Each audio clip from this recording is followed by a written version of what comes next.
Ano po ang inyong masasabi naman dun sa unang pahayag ni Senator Rodante Marcoleta na dapat isuko ang Kalayaan Island Group pero kalaunan ay nilinaw na hindi niya ito sinabi pero iginiit niya na we can't claim waters.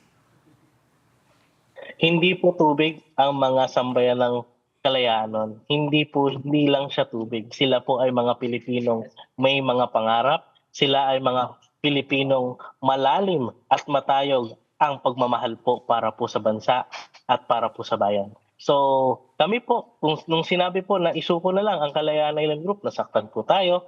Pero again, iginagalang po natin sa demokratikong bansa na pahayag niya yun expression niya po yun. Pero sana po, maalaala po niya na meron pong mga magigiting tayong mamamayan na tumutupad ng tungkulin ng effective occupation and control sa Pag-asa Island para ang sambayan ng Pilipino po ay magkaroon ng mahimbing na tulog against sa banta po ng mga foreign threats po sa atin.